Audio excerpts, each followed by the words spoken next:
So pa itong si Kerting ngayon, kumakain na siya, malaking kumain. Kumuha kahapon, dahil hindi pa siya natin natuturukan ng pen strap, medyo hindi siya kumain kasi nung isang araw na yon. Tapos nung naturukan na natin siya, ayun, ginanahan na siya. Kaya ugaliin natin mga kabrad.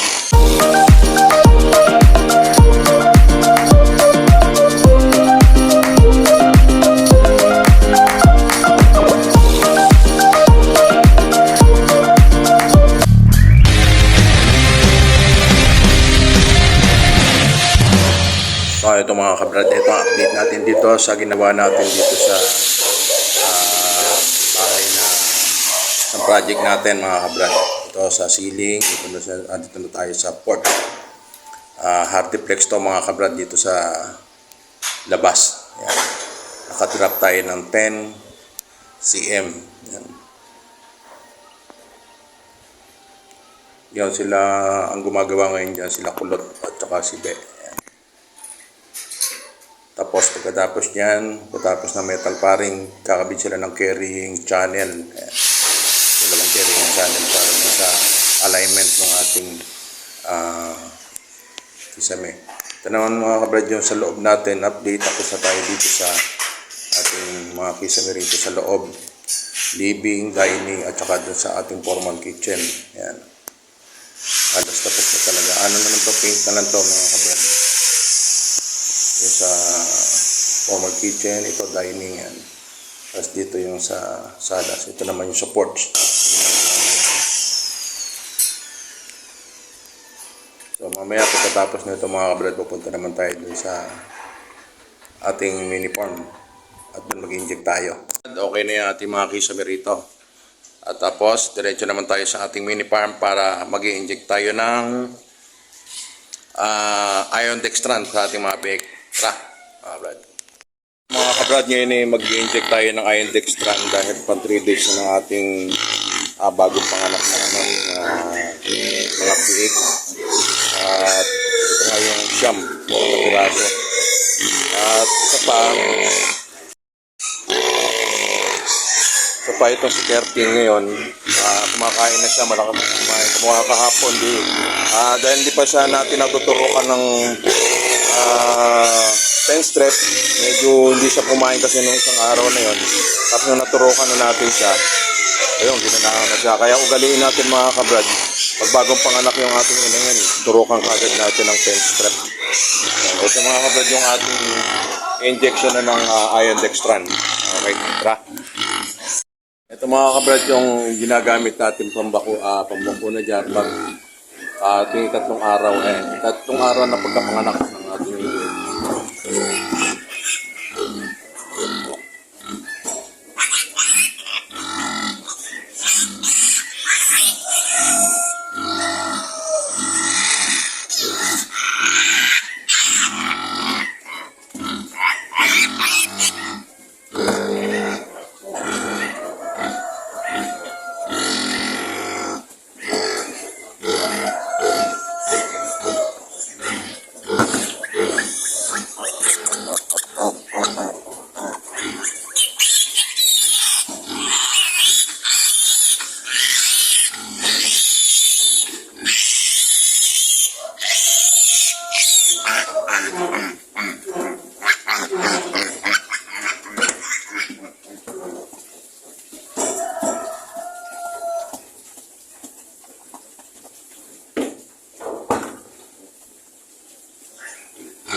malakas kumain siya na gusto agad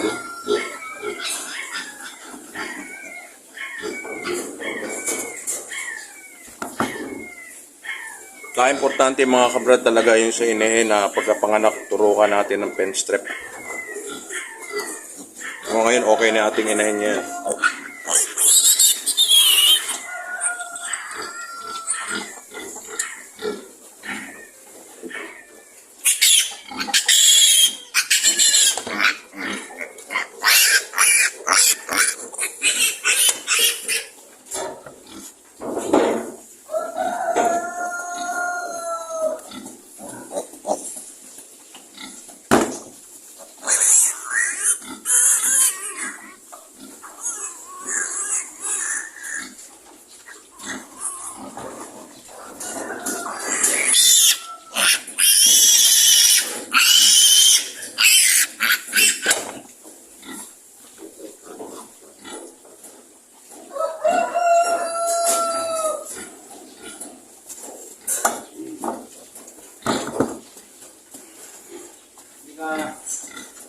Saka meron naman tayo mga kabrad na bagong pisa na naman mga sisiw ngayon. Bali merong 10 na, ay 8 na sisiw. Sisiw na ating mga alagang manok.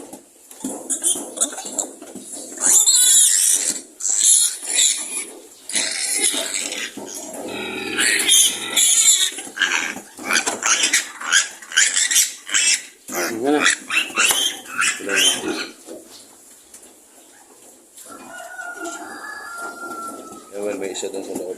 Dalawa.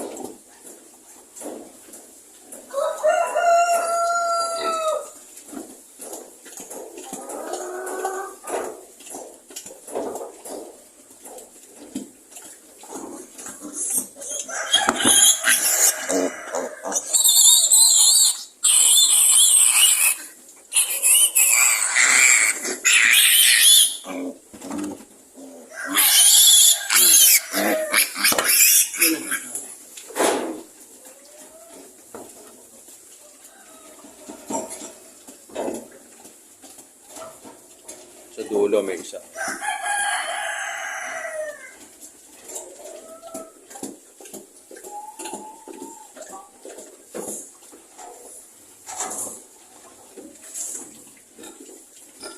May bago.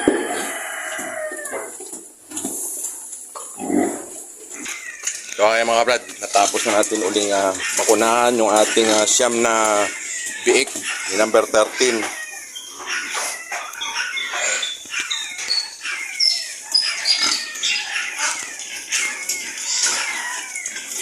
Ayan. Ayan ang pinambabakunan natin mga kabrad. Ito ang mga kabrad na pinambakunan natin ngayon dahil ang ating biik ay pangatlong araw ngayon. In-injection na natin sila ng iron dextran. Okay. Ang mga ating manok mga kabrad. Oh. Sa kabila. So ayan yung ating mga biik. Yung siyam na yan. Mapapansin nyo mas malalaki ngayon. Kahit siyam lang na piraso yung naging pero malalaki mga kabrad. Yan yung anak ni 13. 3 days pa lang sila mga kabrad.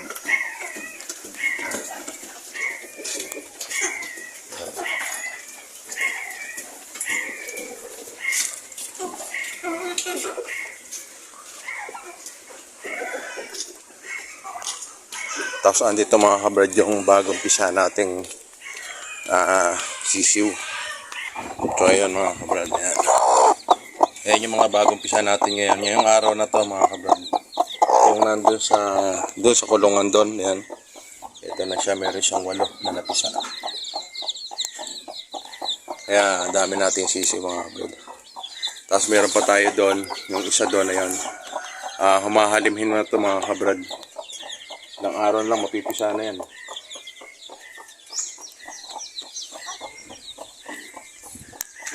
Tapos ito namang ating lechonin. May order sa atin na medyo maliit dito. Yan yung isa na yan. Yan. Sa 30 mga kabrad. Order sa atin yan. Isa. At saka yung dito. Baling ayan order natin sa meron tayo yung mga lechonin natin mga kabrad. Sakto ubos nitong bago tapos ng taon. Ito yung isa na to. Pasig. Sa Tamas Pasig to. Ayan. Ito sa yung nandun yung tatlo doon sa uno meron tayong order. Ayan. Ito yung palalakihin naman natin mga kabrad. Susunod yan.